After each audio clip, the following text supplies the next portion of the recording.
Hello everyone, this is the Edexcel IL January 2019 S1 paper, the solution video. Okay, the first question is the Venn diagram shows the probability of a randomly selected student from a school being in the sets L, B, and C, where L represents the event that the student has instrumental music lessons, B represents the event that the student plays in the school band, and C represents the event that the student sings in the school choir. All right. P, Q, R, and S are probabilities. So as you can see in the Venn diagram, P, Q, R, and S are certain probability figures. Okay. Part A says, okay, select a pair of mutually exclusive events from L, B, and C. So what are mutually exclusive events? Well, two mutually exclusive events can never happen at the same time. That's why they're called mutually exclusive. Okay, that's where the name comes from. So suppose say I have two mutually exclusive events, A and B. It's impossible for them to happen at the same time. Or in other words, if you put this in a mathematical equation, then the probability of A intersection B is going to be 0. And in a Venn diagram, it's even more easier to see. If two events if their intersection, the probability of the intersection is 0, then as we can see in the Venn diagram, they're not going to intersect. This is what happens with the sets B and C. There's no intersection between them. Okay, and that's why our events B and C are mutually exclusive. If we write this in full words, B is this student playing in the school band, and C is the student playing in the school choir. So the events, the student plays in the school band and student plays in school choir, are mutually exclusive. Okay, let's move on to the next question. Given that the probability of L, okay, so if we say that in words, the probability of the student having instrumental music lessons is 0.4, the probability of B is 0.13, and the probability of C is 0.3, and the events L and C are independent. We'll see what that means in a bit. First part says, in part B says, is find the value of P. Okay, so P is this portion. What we need to focus on is what information are you given, and what do we basically need to find or reach. So as you can see, P is just another name, for the probability of L intersection C. Okay, and so one thing here, they're saying that the events L and C are independent. So for independent events, the probability of the intersection of two independent events is going to be the product of the probabilities of the two events. Okay, so if we use this formula, as we know, this is just P, and then we have these two values. The probability of L is 0.4, the probability of C is 0.3. If we just plug them in here, we're going to get our value of P, which is 0.12. Next question, find the value of Q, the value of R, and the value of S. So just the values of the other unknown probability figures. So for this, what we're going to try to do is, if possible, we'll make equations involving Q, R, and S, where there's only one unknown every equation, and then we should be able to find Q, R, and S very easily. So if we try to make an equation involving Q, and only Q being the unknown, if we take the whole probability of L, this is known. P is also known actually. This is 0.12. So that seems like a viable option. The probability of L, it's the sum of all these probabilities inside it. Q 0.13 and P, which is 0.12. But it's also its value is also given. We know that it is 0.4. And from that we can solve for Q. Let's repeat the process for R. Okay, so if you want to find R, let's make an equation that has only R as the unknown. So we have R here, just adjacent to that we have P, and the whole or these two together consist the event C. Alright, so we know the probability of C, and also we know the value of P, so we should be able to find R. And so this is what we did here. The probability of C is equal to R plus P, which is P is 0.12, and we also have the value for the probability of C, which is 0.3, and from here we can solve for the value of R, which is 0.18. The last part, what we need to find is the probability of S, and this is pretty simple because all the other probabilities are known. Now the main thing that we need to realize is what is the probability of the whole set, the whole set, which is the universal set. It's always 1 in any Venn diagram. The probability of the whole universal set is always going to be 1, and it is also the probability here. Since we have various figures here, we just need to add all of them to get the probability of the universal set. So S plus 0.13 plus 0.12 plus 0.15 plus 0.18, all of that is going to be equal to 1. And so from that what we get is the value of S equals 0.42. Okay. Next question. A student is selected at random from those who play in the school band or sing in the school choir. Find the exact probability that the student has instrumental music lessons. So first we need to break down this problem. What are they trying to tell us here? First thing, the student is, unlike the questions before, the student is not randomly selected from the whole school, but actually from a narrower range, only from the group of students who either play the school band or they play the school choir. Okay, so the range for selection is the set B union C, and from this set what we're selecting is the student who meets all the criteria. They're going to obviously going to be in this event. So this is the given condition, and the student also needs to be having instrumental music lessons. So this is the condition for the probability that we need to find. Okay, the given condition is B union C, and we also need our requirement is that the student also has instrumental music lessons. So the probability that we need to find is the probability of L given B union C. As we know the formula for conditional probability, if we have the probability of A given B, this is going to be equal to the probability of the two events happening together, A intersection B, divided by just the probability of the given event happening. Okay, so we're going to do the same thing here, just replace the figures in this formula. So this is going to be the probability of the two events happening at the same time. So L intersection B union C, given by the probability of just the given event, which is B union C. Okay, now this Venn diagram is for reference. If we proceed with this, what is the probability of L intersection B union C? Actually, the first question that I'll ask is what is the probability of B union C? Well, B union C is just, we need to consider everything that's inside B and everything that's inside C. Okay, so it's this portion plus this portion. So the probability is just the sum of those two figures. So 0.13 plus the probability of no, not actually, it's not this one, it's this one, 0.13 plus the probability of 0.3. That is the probability of B union C, and the numerator is from that from we are definitely going to take this set also. So our region is going to be a part of this set and also has to be a part of L at the same time. Okay, so from this region, what portions are part of L also? This portion and just this portion, just P, right? So this probability in the numerator is going to be 0.13, this portion plus just P, which is 0.12. So that's how we got the numerator here, the expression for the numerator. And if we put this into the calculator, we're going to get an exact answer of 25/43. Now, since this said that we need to find the exact probability, we cannot estimate this as a truncated decimal or something similar. All right.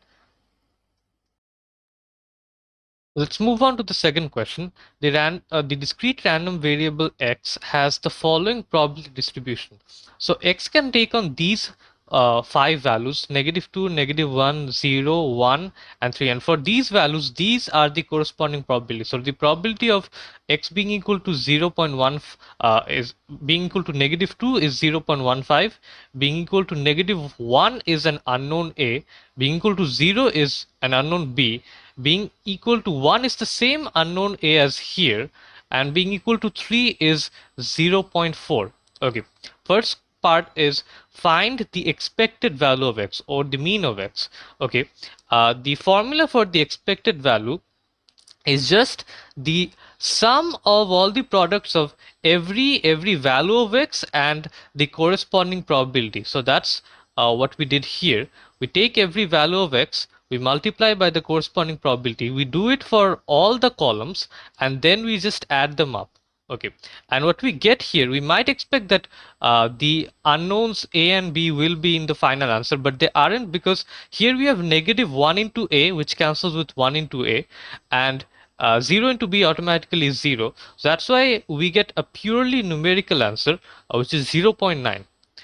Moving on to part B.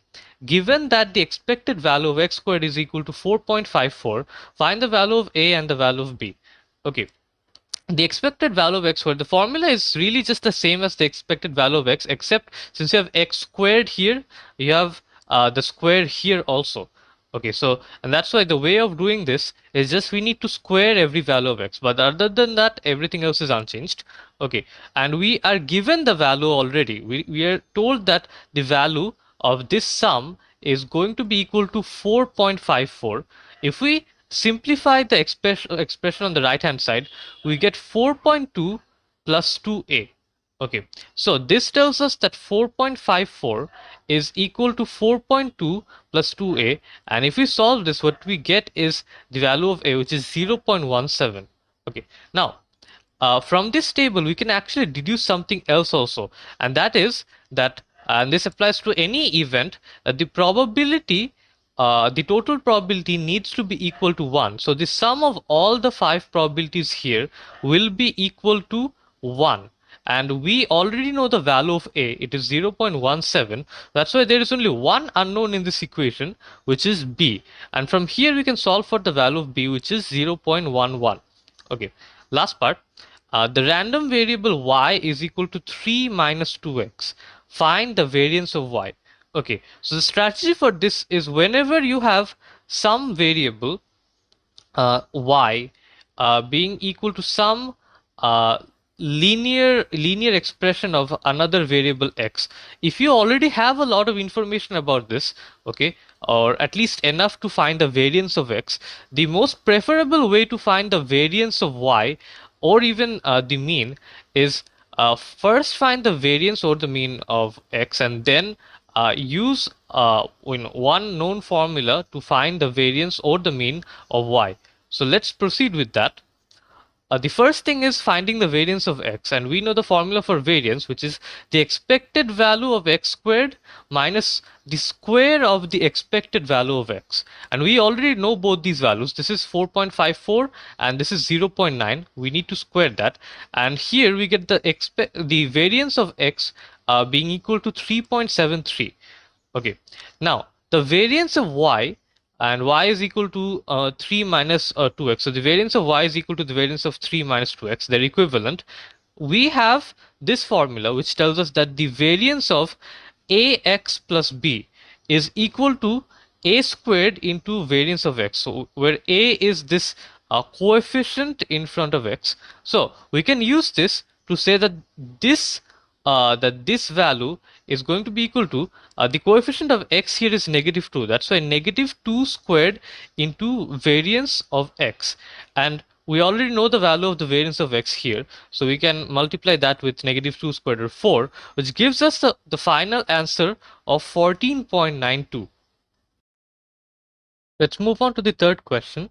The weights of women boxers in a tournament are normally distributed with mean of 64 kilograms and a standard deviation of 8 kilograms.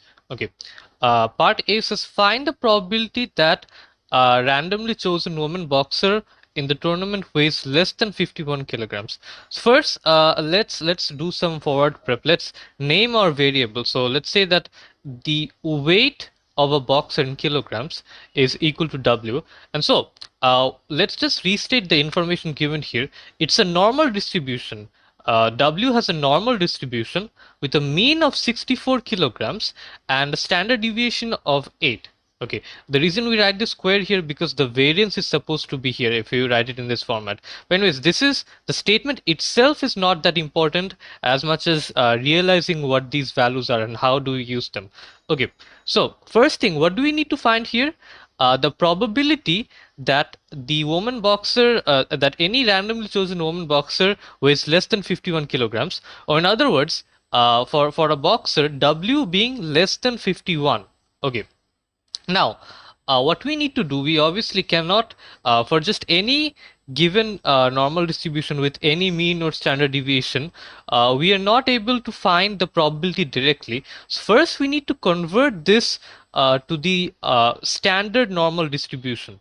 Okay, and the formula for the conversion, as we know, is z equals whatever value we're working with in our distribution minus the mean of our distribution divided by the standard deviation of our distribution. So this is what we did here. So converting to the standard normal distribution, and when we do this, we need to write z here because that's the symbol for the standard normal distribution.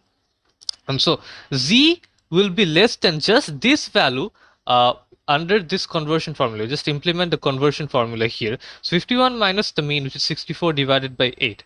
Okay, and this gives us, if we just evaluate this, the probability of z being less than minus 1.625. Okay, and so we can do this a couple of ways. Well, one thing is in any normal standard normal distribution table, we actually cannot find the values of z being less than negative values. It's only given for values greater than or equal to 0. That's why first we need to convert this to a positive value. We need something like p z less than some positive value. That's why we use this formula. P z less than negative a is going to be equal to 1 minus p z less than a. And there's a couple of ways to do this. You can memorize this formula, but it's fairly viable to also just use the diagram and then work this out.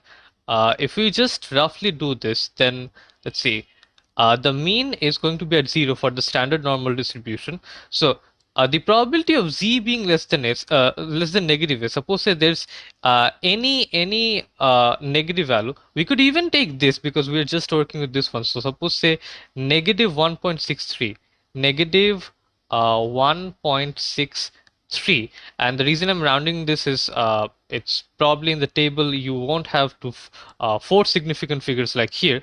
Okay, so the probability that we need to find is p of z being less than this. Well, this is the main thing about these diagrams, and the fun thing about these is we can use symmetry to figure out a lot. So this probability, we should always think a lot about reflection and symmetry, when working with these diagrams.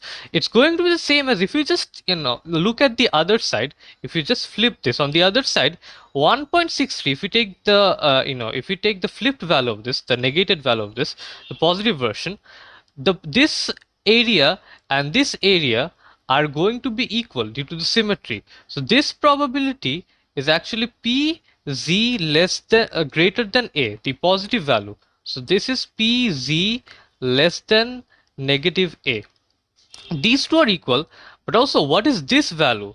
If you want just this area, we can subtract the area of the whole curve is 1. The area of the whole curve is 1, and from that, if we subtract all the area that came before 1.63, or this in general this positive value a, then we can say that this is going to be equal to 1 minus pz less than a, or whatever value we're working with. Here it's 1.63. So that's how this formula came out. About all of these standard normal distribution formula concerning conversions, all of them you can figure out just by looking at and you working with diagrams. So if we use this, what we get is 1 minus p z less than 1.60. Again, I converted here because the table likely won't have the value of z to 4 significant figures, and that is indeed true. For 1.63, we find the value of 0.9484 looking at the large table, and if we subtract that from 1, what we get here as the final answer is 0.0516. Let's move on to part B. In the tournament, women boxers who weigh less than 51 kilograms are classified as lightweight. So they have given a meaning to this term of lightweight. Okay, a specific meaning. A lightweight boxer is one woman boxer who has a weight of less than 51 kilograms. Okay. Ren weighs 49 kilograms. So a certain boxer weighs 49 kilograms, and she has a match against another randomly selected lightweight woman boxer. Now this is a very important implication here. The other boxer that Ren will be fighting with is lightweight. So it's a given condition that the other boxer has a weight of less than 51 kilograms. W is less than 51. Okay, so what does this question tell us? Find the probability that Ren weighs less than the other boxer. Okay, so the other boxer must weigh more than Ren. That's just restating this. Ren weighing less than the other boxer means that the other boxer weighs more than Ren. Okay, so that means that the weight of the other boxer needs to be greater than the weight of Ren, which is 49 kilograms. So W is greater than 49 for the other boxer. Now, what is the probability that we need to find? Our goal is to find the probability that the other boxer has a weight greater than Ren. So W is greater than 49. But we also need to worry about something else, and that is that we have a given condition. It's a given that since the other boxer is lightweight, her weight will already be less than 51 kilograms. Okay, so that's why the required probability that we need to find, it's not just P W greater than 49. We also need to include this given condition. So P, the probability of W being greater than 49, given that W is already less than 51. Okay, so this is the probability that we need to find. It's important that we get this right, otherwise everything else will be wrong. Okay, so if we work this out, we already saw the formula for conditional probability. The probability of the two events happening at the same time, their intersection, divided by the probability of just the given event. So that is what we did here. And we can simplify W is greater than 49 and or intersection with W is less than 51 as just 49 is greater than W, which is less than 51. Okay, this is just a simpler way of writing this. Now, we'll again use, convert all the values to the standard normal distribution with the formula that we just saw in part A. So these are the values that we get, and we actually know the value of the denominator. We just found that in part A that the probability of W being less than 51 is 0.0516. Okay. Now, what we need, the unknown portion here is the numerator, right? So here is one thing you can do, and for these cases it's not really possible, it's at least very tedious to memorize formulas for normal distributions for every case. That's why we're going to deal with this using the diagram. So what we have is Z being greater than some negative value and being less than another negative value. So suppose say between negative A and negative B in general. Okay, and by symmetry we can see that if we just flip this around, okay, so we'll first have the value of B, and then the positive version A, and the positive version of negative A, which is A, will be greater than this, and the region between them has the same area as this region. That's why these two probabilities are equal. The probability of Z being greater than negative A and less than negative B is going to be the same as the probability of this region, the area of this region, which is Z being greater than B. As we can see, it goes from B to A, so greater than B and less than A.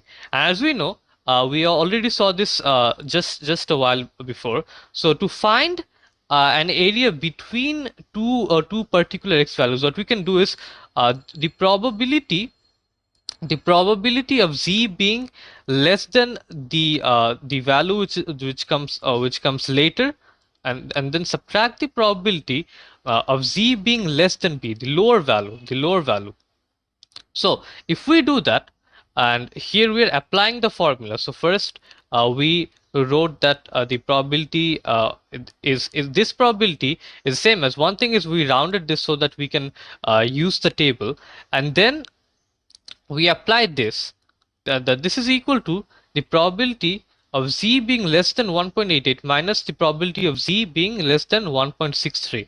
So using the table, using the large table, we can find the values of these two probabilities. As we see, this one is 0.9699 and this one is 0.9484, and this gives us a final answer, actually not a final answer, we're not done yet, but this gives us a value of 0.0215. Okay, as we said, we are not done yet. We haven't found what our goal was, which is to find this probability.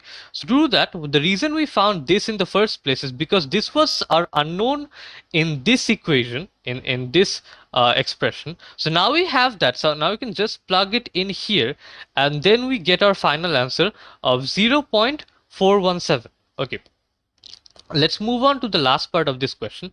In the tournament, women boxers who weigh more than 8 kilograms are classified as heavyweight. Given that 10% of the women boxers in the tournament are classified as heavyweight, find the value of H. Now, this means that the probability of W being greater than H, or be weighing a woman boxer weighing more than H kg, is equal to 10%, or if converted to a decimal, it is 0.1. Now this is something that we need to be a bit wary of whenever we have so here we're converting from a probability to a z value. If the probability is any is in general some kind of four significant figures or three significant figures decimal, then we definitely have to use the large table.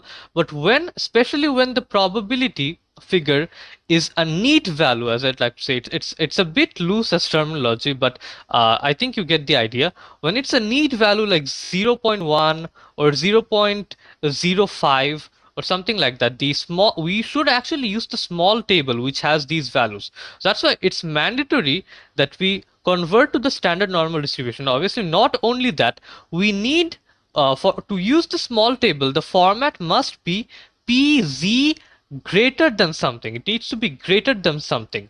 We cannot have z less than something. If we do, then we first need to convert that, okay, and to greater than, and then we can use the small table. But luckily for us, in this problem, it already very simply it already very easily simplifies to p z greater than h minus 64 divided by 8. If you just use the conversion formula, you already have the greater than sign here, so we don't need to worry about changing the inequality sign here. So this is equal to 0.1. So using this small table, what we find is this z figure, this small z figure, needs to be equal to the corresponding probability for this value, which is 1.2816. And then we can solve for h. Our final answer is 74.3. Let's move to question 4. So, a group of 100 adults recorded the amount of time, 3 minutes, they spent exercising each. The results are summarized in the table below. So these are the intervals of time, okay, for the exercise, and this is the frequency. So it says basically you interpret the table like this. There were 25 adults who exercised on average each day between 0 and 15 minutes. Okay, there were 17 who did it for 15 to 30 minutes in any for any time between 15 to 30 minutes. It's obviously a definite one for each person, but we don't know what it is, so it's in the interval. So that's basically what this table means. Okay, and we also have the midpoints given on the right side. So the midpoint for the 0 to 15 class, the time that's in the middle, directly in the middle of these two, is obviously 0 plus 15 by 2, or 7.5, and and this has been done for each of the classes. So okay, let's read on. A histogram is drawn to represent these data. The bar representing the 0 is less than 15, has width 0.5 centimeter and height 6 centimeters. Okay. Part A, calculate the width and height of the bar representing a time of it's from 60 to 120. Okay. First thing that we need to realize is that in a histogram, the bar width is always proportional to the class width. Okay, so we can use that to find the width of this 60 to 120 since we already know the width, both the class width of the of this interval. So obviously, I think as you can see, this one is 15, this one is 60, and we also have this value, which is the actual bar width. Okay, so we have three of the values that we know. We just need to find this one. If you're uncomfortable with doing this directly, you can just think of it like this. What happens if two quantities are directly proportional? If y is proportional, then any value y1 divided by the corresponding value x1 is going to be equal to any value y2 divided by the corresponding value x2. So this is the same thing that we are doing here. Suppose say that the width in centimeters, class width that we want to find for this class, suppose say we call it w. Okay, so w, and as we said, this is proportional. The bar width is proportional to the class width. So w, this bar width divided by the corresponding class width, okay, which is just the it's just the difference between these two values, or the length of the interval, not the length of the histogram bar itself, not the width itself. Okay, so this is just a numerical value, not a length. So this is 120 minus 60. As I wrote here, this is 60. So w by 60 is going to be equal to this same ratio for any other bar that we know. So actually, we know the information for this bar from 0 to 15. We know that it has a bar width of 0.5 centimeters. So bar width of 0.5 centimeters. Okay, this is the physical width of the histogram bar divided by the class width, okay, which is just the difference between these two values of the interval. It's just how long the interval is. And we made a mistake here. This is not 6. So as you can see, the value for this class width in. And from here we can solve for w if we just multiply by 60, and that's precisely what's been done here. So from that, what we get here is that the bar width of this class is 2 centimeters. Now we just need to find the height. For that, we're going to use the fundamental property of histograms, that for all the bars of a certain histogram, the frequency is proportional to the area. The frequency of the bar is proportional to the area of the bar. Or in other words, the frequency is going to be some fixed constant. For any one histogram, this constant is going to be fixed. So some constant multiplied by area, multiplied by the bar area. So first thing what we need to do is find the value of that constant, and then we can use that to find the height here.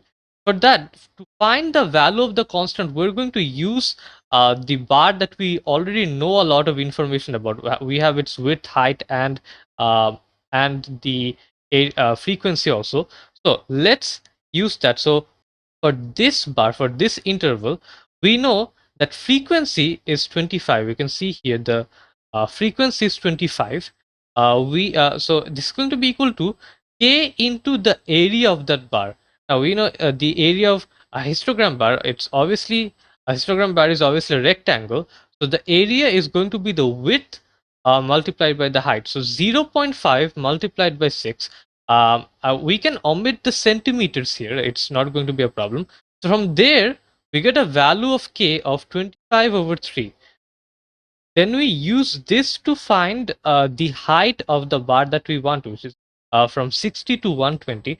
So that we again use this property, and this time we know the value of k. So for this bar, for this interval 60 to 120, we know that the frequency, as we can see from the table, it's 24. So that is equal to k, we know the value, it's 25 over 3, multiplied by the area, which is the width 2, we already found that 2 centimeters multiplied by the height, which is the unknown.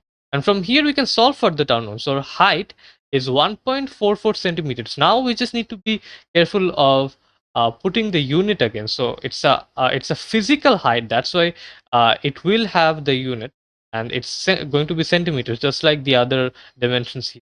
Okay, let's move on to the next part. Use linear interpolation to estimate the median time spent exercising by these adults each day. Okay, so as we saw in the previous slide, let me go back to that. It says that we have a group of 100 adults, so total frequency, whether you choose to call it n or the summation of all the frequencies, it's going to be 100. Okay? And the median is such that it's going to be at the position of exactly at the halfway mark. It's going to be exactly at the halfway mark of any data set. So if you have 100 items, 100 pieces of data, then the median is going to be the 50th item. So it's the 50th timing here. So 100 by 2. And this, where does this timing lie? In which class does it lie? That we need to see.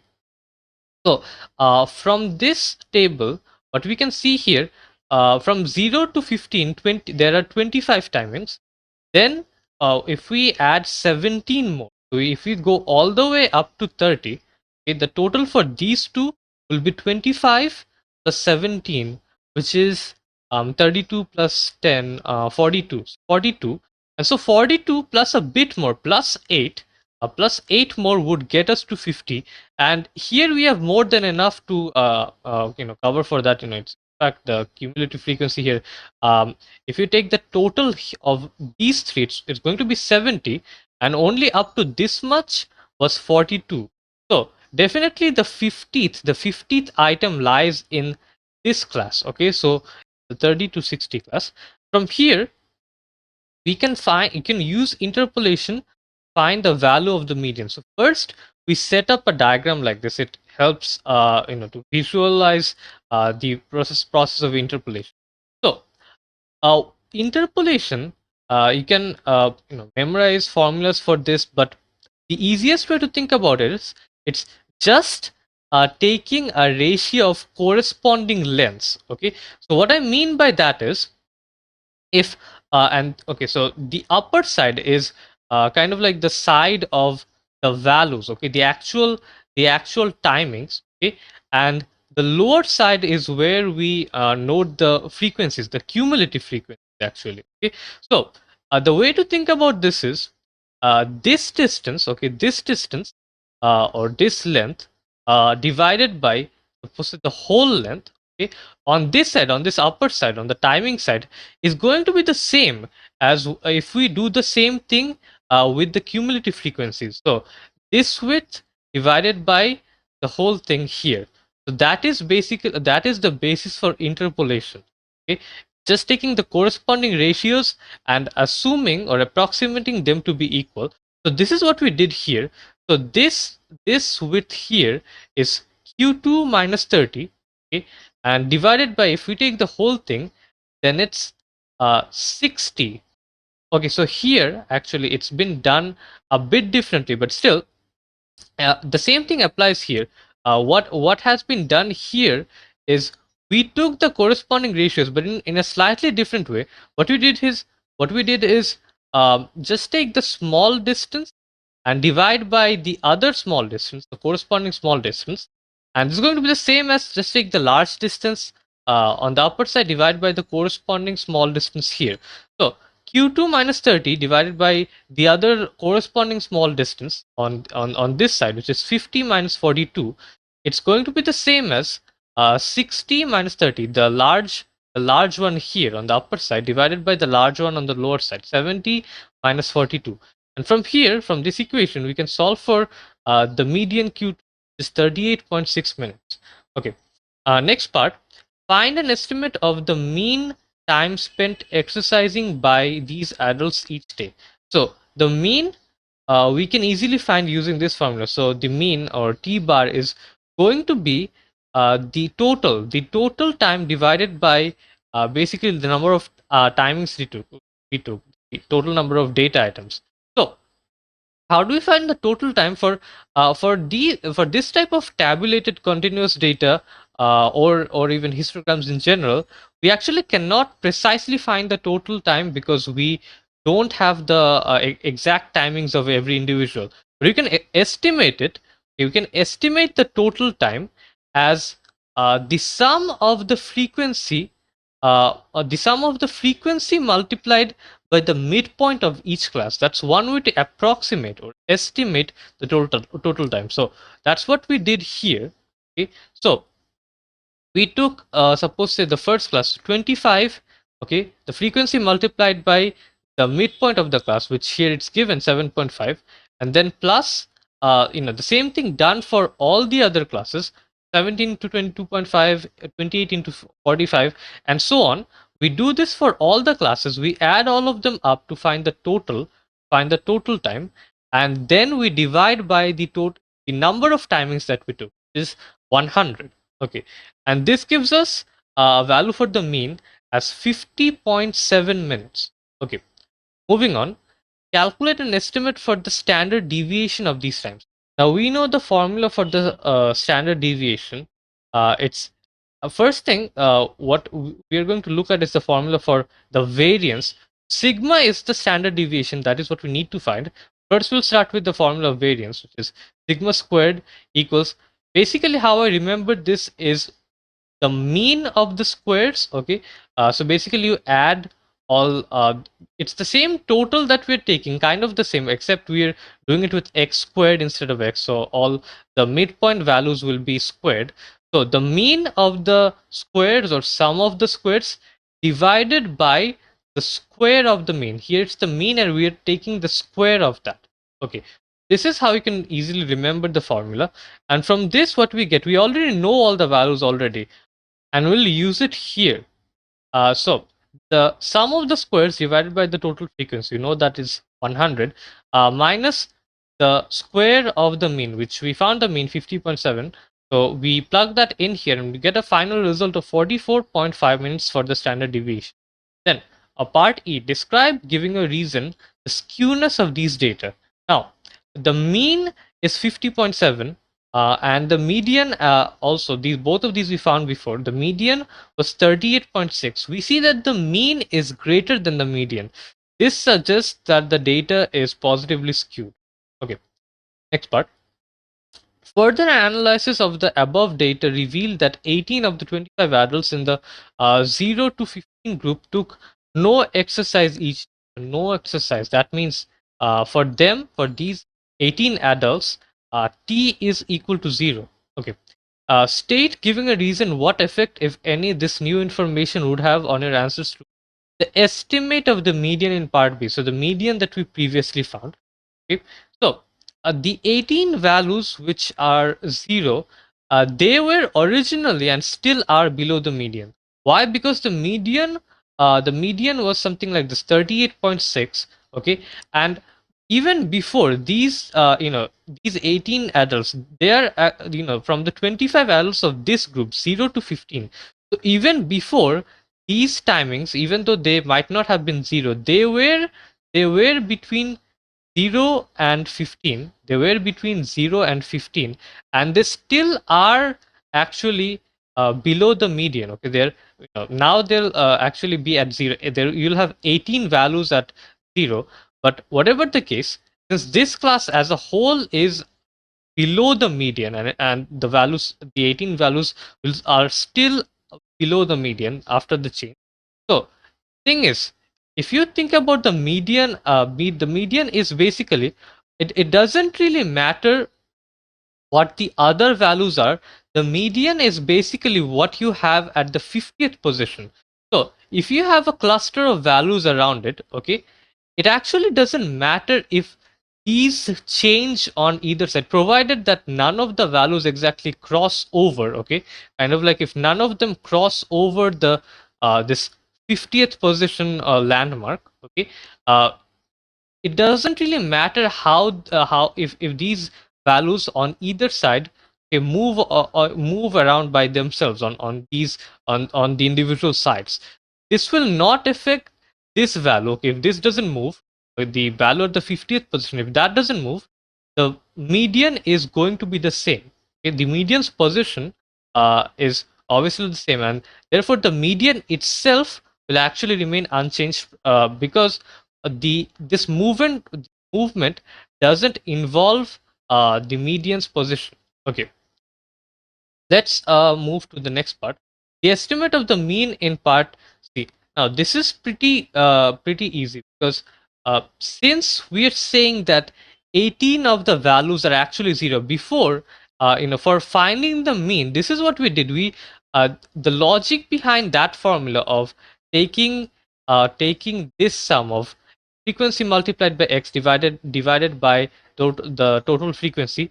Here the logic behind estimating the total time as this is that we estimated everyone's time in a certain class to be on average equal to the midpoint of that class. Okay, so but this cannot be true here because we know for a fact that 18 of those values in this class are actually zero.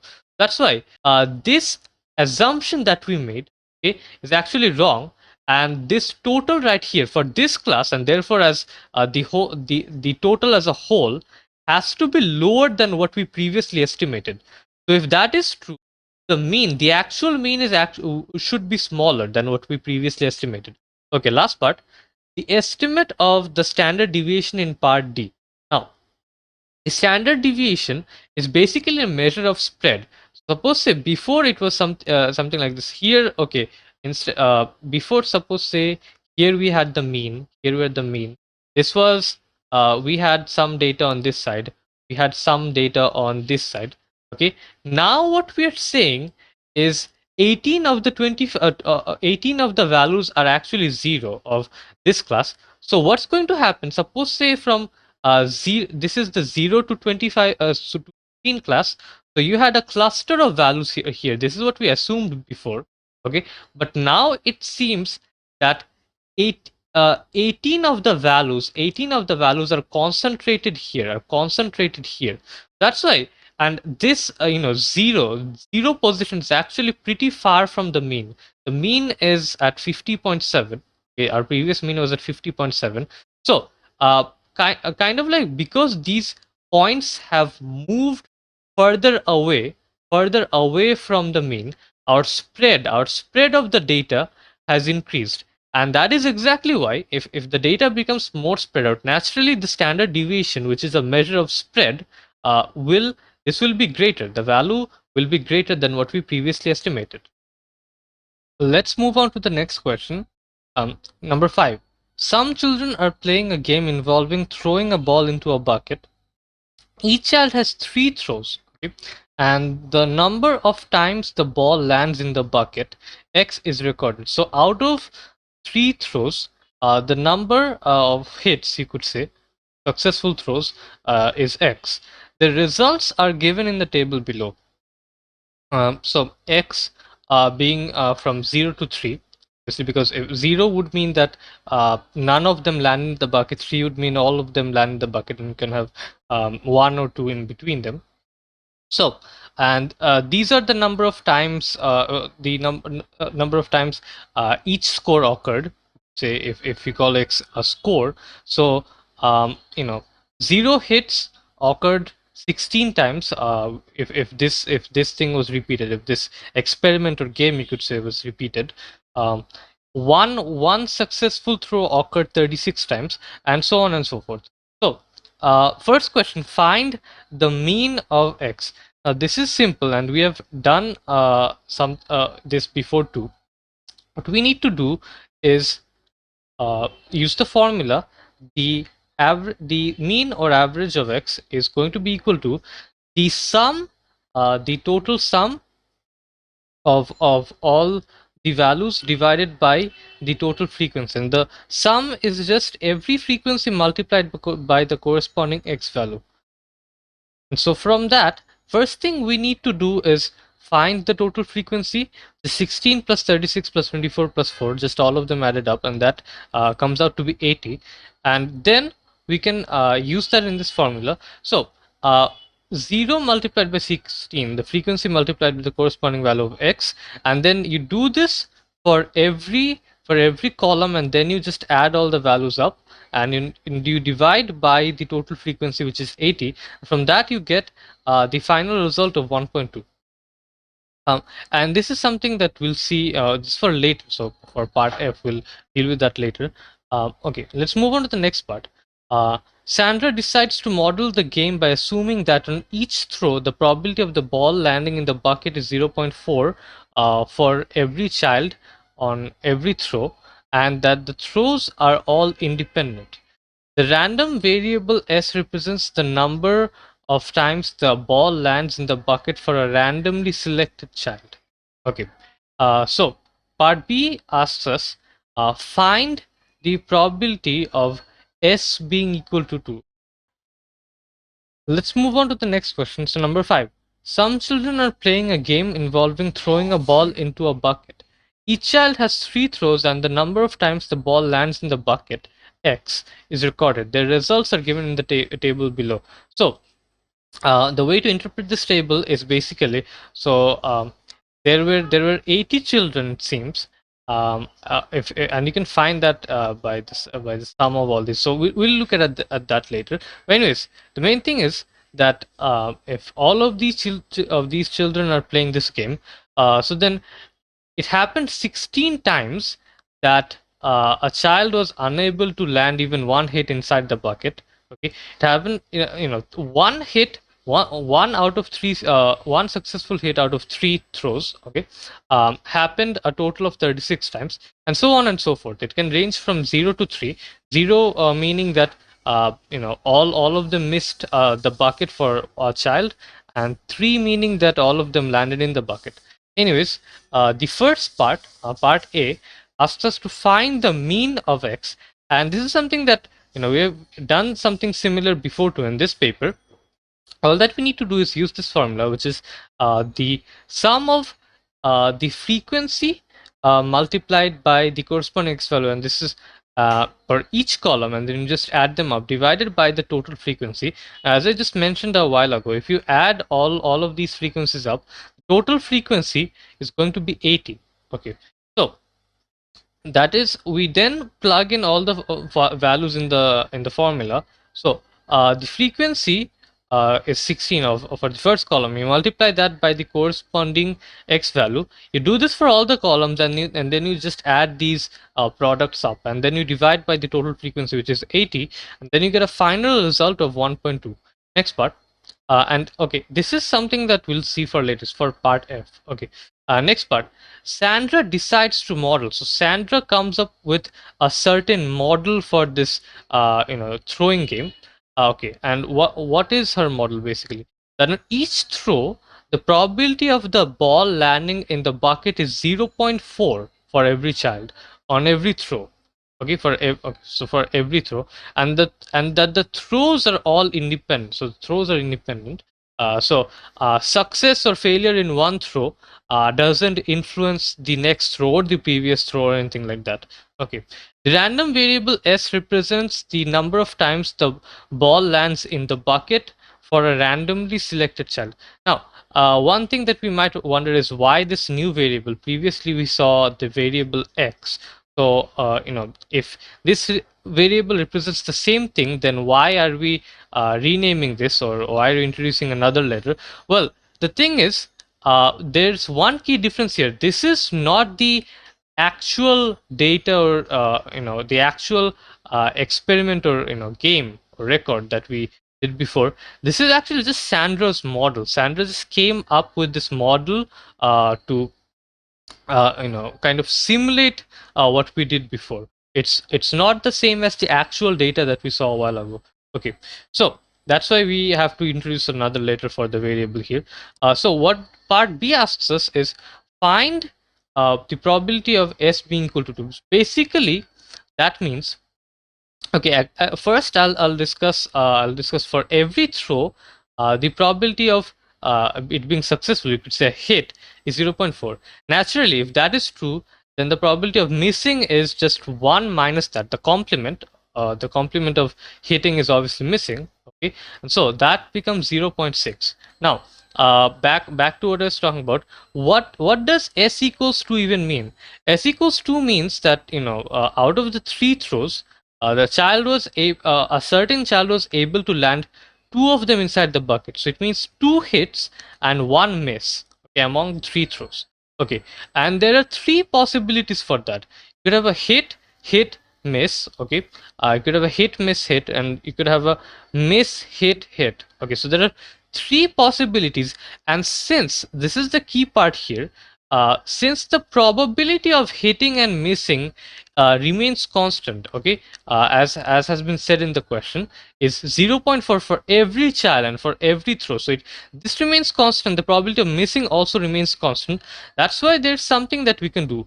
We would normally have to find the probability of each of these configurations or events, you could say, and then add them, and then add all of them up. But here, since all of them, since the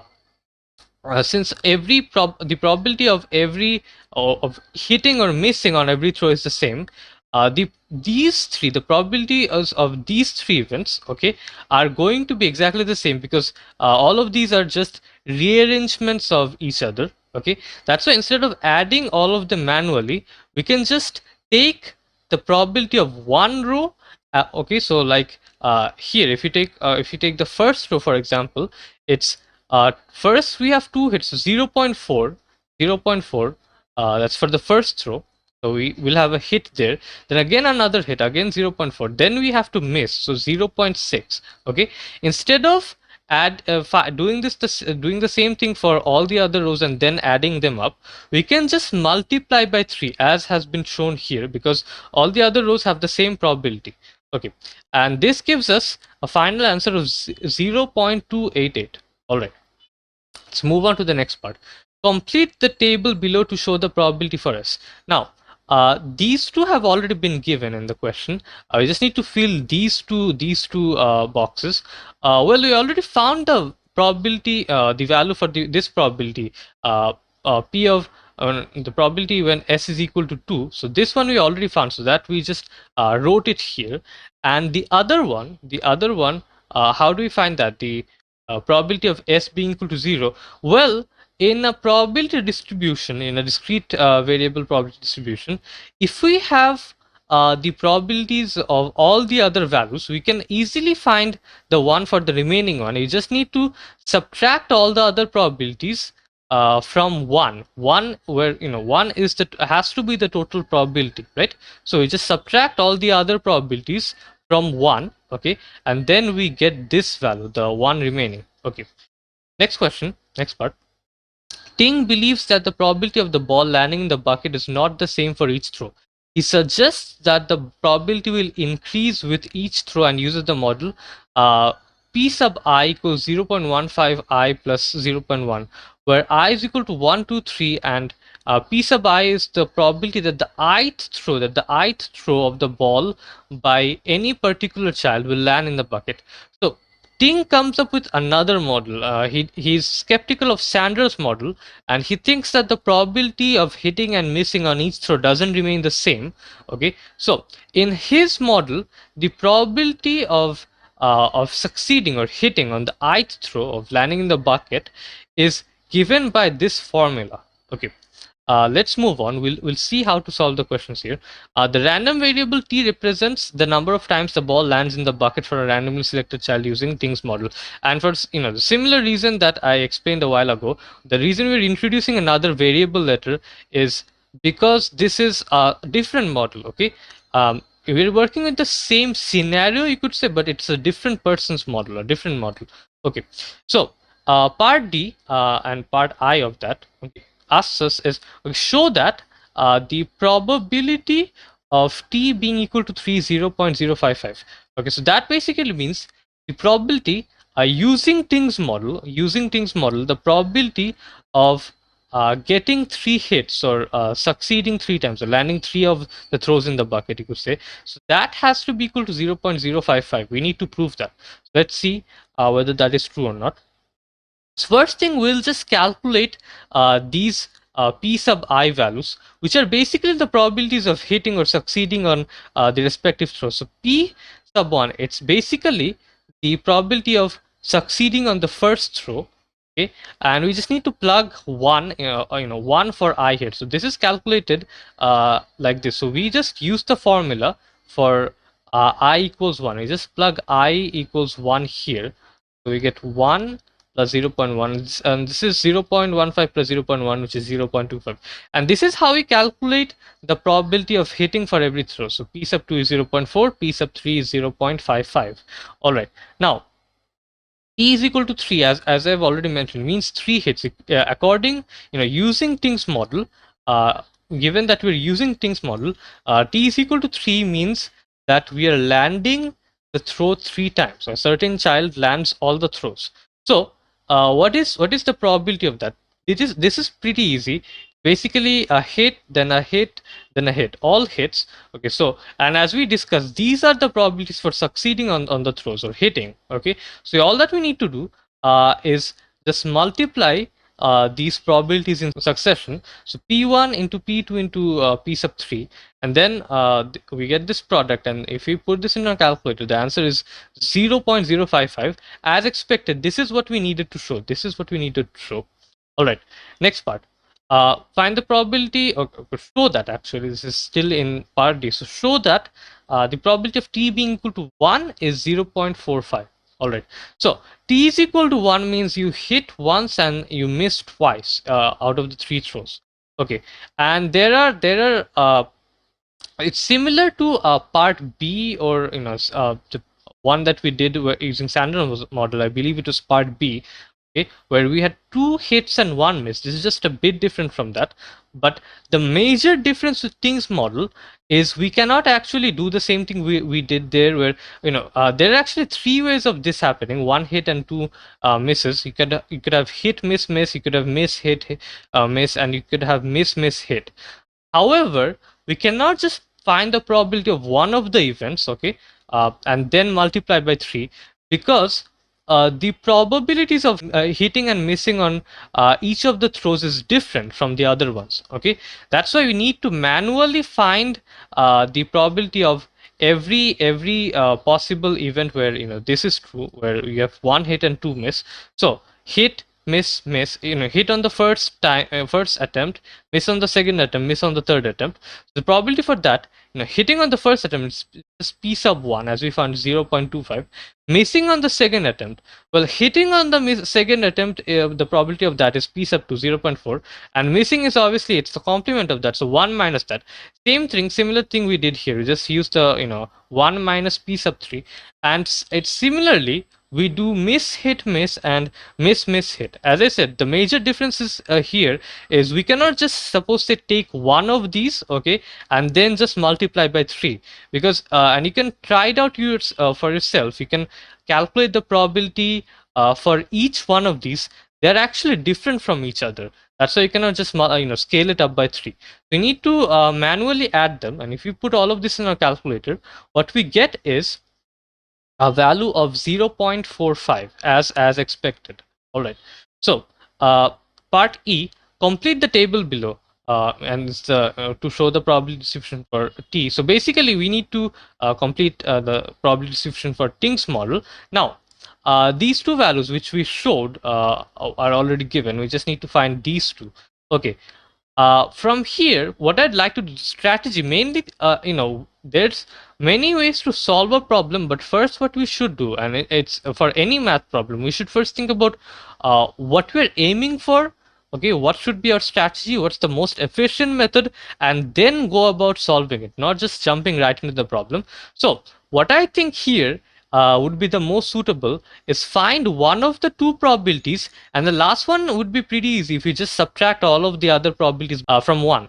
Okay, so out of these 2, well when the probability of t being equal to 0, 0 zero hits, all misses, or the probability of 2 hits and 1 miss, basically, which one would be easier to find?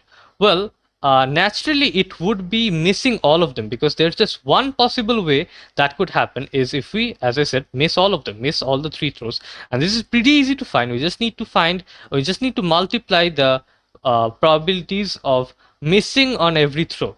Okay, so that gives us a value of 0.2025. Okay, and now that we have all the other values, all the other ones are known, this one is pretty easy to find. Okay, we can just subtract all the other known values from 1. Okay, that gives us a value of 0.2925. Okay, part F, state giving your reasons whether Sanders model or Ting's model is the more appropriate for modeling this game. Now, as we can see from the 3 tables, okay, if we match the values of for Ting's model, okay, the corresponding probabilities, then it's closer on every instance for every value of T, X, or S. For every same value, you can see that the probability of in Ting's table, the probability predicted by Ting's model is closer than what's shown by Sanders' model. Okay, so that's why it basically says that Ting's model is more appropriate, since the values for in Ting's model are closer to the actual values. The actual values are what we get from the data, okay, the collected experimental data. So, and that's why Ting's model is more appropriate. Okay, moving on to the next question. Following some school examinations, Chetna is studying the results of the 16 students in her class. The mark for paper 1, X, and the mark for paper 2, Y, for each student are summarized in the following statistics. Okay, so we're given some values like mean of X, mean of Y, standard deviation of X, standard deviation of Y, and the sum of the products of X and Y. Okay. Part A tells us to comment on the differences between the marks of the students on paper 1 and paper 2. Okay, so the way you can compare them is you can compare their means as given here. You can compare their standard deviations as given here. Okay, so what we can see here is the mean score on paper 1 was greater than on paper 2. As we can see, the mean score, X is for paper 1, Y is for paper 2. So the mean score on paper 1, 35.75, is greater than on paper 2, which is 25.2.75. All right. We also see that the standard deviation of the scores on paper 1 was less than on paper 2. Okay, so the standard deviation on paper 1, sigma sub x, okay, that is 7.79. It's less than on for Y or for paper 2, which is 11.91. Okay, so these two are these two make up the answer that was asked for this. So we successfully put some remarks, some valid remarks based on the information given on difference between the marks of paper 1 and paper 2. Next, Chetna decides to examine these data in more detail and plots the marks for each of the 16 students on the scatter diagram opposite. Okay, so B part I tells us to explain why the circle point 38,0. It's basically this one. Okay, we're given this graph, and this is the circle point 38,0 is possibly an outlier. Well, it's pretty easy to see if we roughly draw the line of best fit here. You can just roughly draw that. This point, it's very far away. It's very far away from the line of best fit. Okay, even without drawing this line, you could see that it's very far from all the other points in general. So that is basically what being an outlier means. It's basically being an outcast or the odd one out. So since 38,0 is far away from the line of best fit, that's why it is an outlier. Okay, part 2 tells us to suggest a possible reason for this results, possible real life reason why this would happen. So first thing what we need to do is interpret what 38,0 would actually mean. It would mean that on the first paper a student got 38, and on the second paper the student got 0. Now this is not impossible, okay, but it's very unlikely if someone was able to manage a 38 on one paper, for the second paper getting complete 0. nil is actually very unlikely. So what could be the possible real life reason for that? Well, there could be quite a lot of abnormalities which could cause that. One thing you can think of is the particular student didn't attend paper 2, so they were basically absent. Obviously, then they'd get a 0, no questions asked. Or we could have other possible reasons too. So these are other possible answers. Another one could be that the paper 2 wasn't marked. For that student, maybe the teacher somehow missed out on marking paper 2. Okay, maybe they lost the paper, or maybe the one who is recording this database or all of this data, they incorrectly recorded this mark. All right, or even didn't record it at all. That also just basically means incorrectly recording it. So these are some possible reasons, and there are definitely more other viable reasons too. Any logical reason for why this might happen will be accepted as an answer. Okay, so let's move on. And Chetna decides to omit the data point 38,0 and examine the other 15 students' marks. This is something recommended in statistics. If you have an outlier, you should definitely discard it from your analysis. Okay, so part C, find the value of x bar, so the mean of x, and the value of the mean of y for these 15 students. Okay, now one thing, what would be for to find the mean of x? Obviously this is going to be the total sum of x. You could write f into x, or you could basically say it's the sum of all the x values. Okay, if you consider 80 of them separately. Anyways, that's basically what the notation means. Don't need to worry about that too much. Divided by the sample size.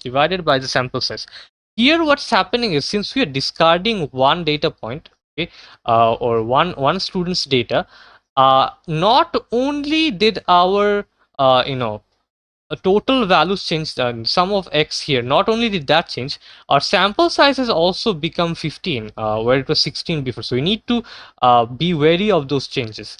So first thing what we need to find any of these means is to find the total, which is on the numerator. So the new total is going to be the old total minus the value that we discarded from the data set. And for for x, which is basically the first score here, so this is x comma y, the point in general is x comma y. Since we're discarding this point, it basically is the same as for x, if we just deal with x, it's basically the same as discarding the value of 38 from from all the values of x. Okay, that's why we subtract 38 here, because this is omitted from the sample, and this gives us a new okay. So first, actually, before discussing what the answer would be, how do we do this?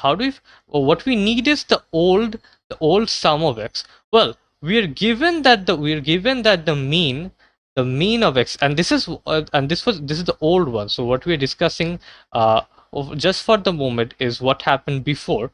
Okay, so previously the mean of x, the formula is the same. It's the sum of x divided by the sample size. Well, previously the value given, it was given at the beginning of the question, it was 35.75. Okay, it's going to be equal to the sum of x divided by the sample size. At that time, the sample size was 16. We had 16 points or sets of data. That's why we need to multiply by 16. So the sum of x, okay, as you can see, is 35.75 multiplied by 16. Okay, and minus 38 as we already had it. And this is going to give us a total. The new total of x is 534. Okay, now what is going to be the mean? Same formula. The mean is the total divided by the sample size. This one thing we need to be wary of is the sample size is not the same as before. It's 15 now. It's not 16. That's why we need to put that in correctly. Okay, and if we do that, we get a value of 35.6. Okay, now we do exactly the same thing, exactly the same process with y, and that's why I just shortened it a bit. So the mean of y is going to be the old sum of y minus the discarded value from y. Okay, if we just deal with y, the discarded value here is 0.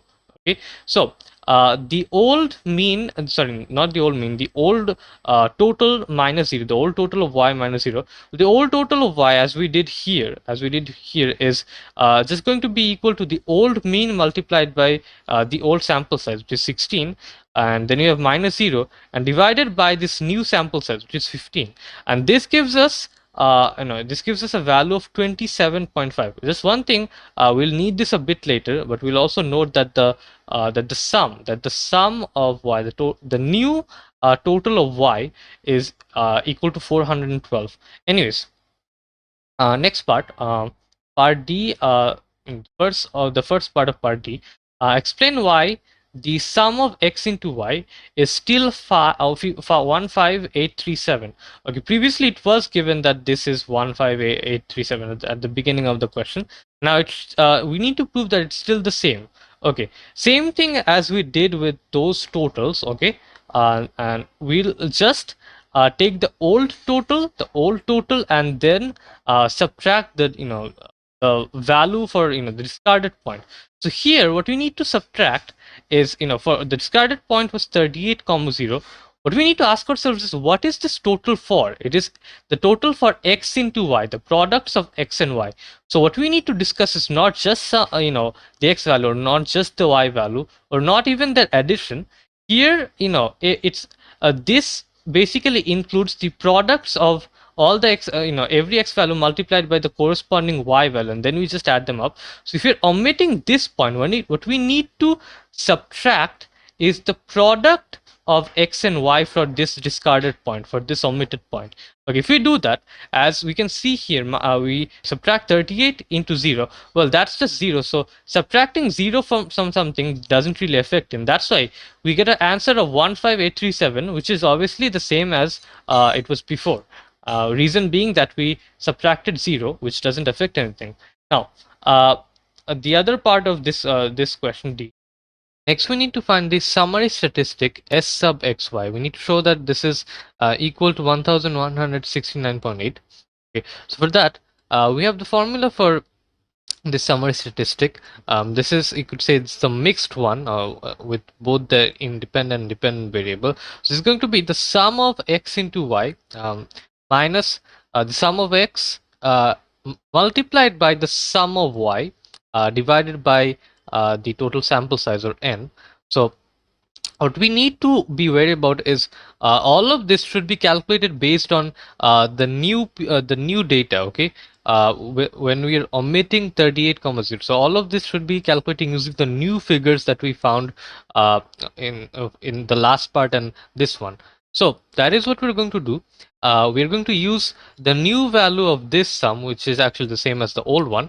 But we're also going to use the new values for sum of x and sum of y, which are now 534 and 412, not the old ones, and divide by the new sample size, which is 15, not 16. So this gives us a value of precisely 1169.8, which is as expected. Okay. Okay, so yeah, sure. So the next part, for these 15 students, Chetna calculates S sub xx equals 965.6 and S sub double y equals 1561.7, correct to one decimal place. Calculate the product moment correlation coefficient for these 15 students. All right. So we basically need to calculate R, where this is the formula for that.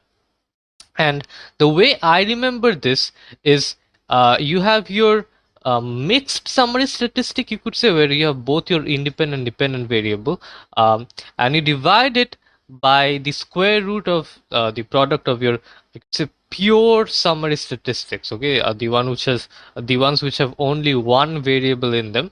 Okay, or this square root of their product, you could also say it's their geometric mean. But anyways, that's how I remember this formula. So we just need to apply this. We have all the figures. This we saw in the previous question, previous part, and these two have been given here. So we just plug them in, and we get a value of 0.953, correct to three significant figures. All right, next part. Calculate the equation of the line of regression of y on x. Okay? For these 15 students, giving your answer in the form y equals a plus bx. Okay. So now we need to calculate these these values, the values of these constants a and b. The value of b, the formula for that is s sub xy divided by s sub xx. And the way I remember this is the numerator, kind of like the last one. The numerator will have the mixed summary statistic. The denominator, as you can see here, is going to have the summary statistic based on the independent variable, or the one where we are saying y on x, okay, on what, that is going to be the thing here, the thing in the denominator. So, or another another way you can think about it, here they actually wrote it like this in the form y equals a plus bx, but not always do they do that. So I wouldn't rely on that all the time. But if they have given this, you can just say, so the variable on the right side, or which has the coefficient b beside it, okay, or where, or on which you could say y, the dependent variable which is going to be the left, that depends on, okay, that is going to be the summary statistic of that, is going to be on the bottom in this formula. So that's just one way to remember this. And the value, if we just plug in the values that we know here, what we get is b is equal to 1.21, correct to three significant figures. Now what we need to do is find a. Okay, so you can memorize this formula for a. It's basically the mean of your dependent variable minus b times your the mean for your independent variable, and you'll definitely get the answer. Another way you could you could find this out is remembering the fact that the regression line must pass through the point x bar comma y bar, the mean of x comma the mean of y. So if it passes through the point, what do we have? What is our regression line? Y equals a plus bx. Okay, so if we substitute x bar comma y bar, as you said, the regression line must pass through this point, so we can substitute this point here. What we get is y bar equals a plus b bar, not b bar, sorry, a plus b multiplied by x bar. And that is exactly how we get the formula for a, for basically your y-intercept. So that is y bar minus bx bar. Okay, so however you choose to remember this here, you can you definitely get the same result in the end. It's going to be negative 15.6 here if you just plug in the values that we know. All right. One thing we need to be careful is the mean of y, the mean of x. We cannot use those ones that we found at the start of the question. We need to use the new ones that we found later on, where we discarded that one outlier. Anyways, the equation for the equation, you just need to plug in the values of a and b into this format, y equals a plus bx, and with our answer is y equals negative 15.6 plus 1.21 into x. Okay. Next part, the product moment correlation coefficient between x and y for all 16 students, including the outlier. So 16 students was when we included the outlier, is 0.746. Explain how your calculation part E. Part E is where we found the product moment correlation coefficient, or R. Supports Chetner's decision to omit the point 38,0 before calculating the equation of the linear regression line. Now, as I said, in part E, we calculated R. Considering only 15 students, we left the outlier at that time. And now they're saying is, if we didn't leave the outlier, we'd get a value of 0.746. So what they're asking is, why was this a good decision to leave out the outlier? So for that, let's look at this. Our new product moment correlation coefficient, if we discard the outlier, is 0.953, and this is greater than the old one, the old value of 0.746. Okay, since this is greater, the points are actually now closer to a straight line. As we know, R, the product moment correlation coefficient, can vary from -1 to 1, and the closer it gets to either one of these values, -1 or 1, the stronger the correlation is. Or one way to think about it, the closer the absolute value of the magnitude of R is to 1, okay, the stronger the correlation becomes. The stronger the correlation becomes. So that's the formal way to address this. So as you can see here, since both of them are positive, we don't really need to care about the magnitudes. Okay, but still, we can look at it that way. A 0.953, okay, is definitely closer to 1 than 0.746. Even if you take their magnitude, it's really the same thing. That's why, considering this, okay, considering the new product moment correlation coefficient, for which we excluded the outlier, the points are actually closer to a straight line, because as we said, the since this is closer to 1, this is going to be a stronger linear correlation, okay, between x and y. So that's why, uh, considering only 15 points, not including the outlier, will actually give us a more appropriate line of best fit. Okay, that's why this supports Chetna's decision. Okay, so moving on to the last part, estimate the mark in the second paper for a student who scored 38 marks in the first paper.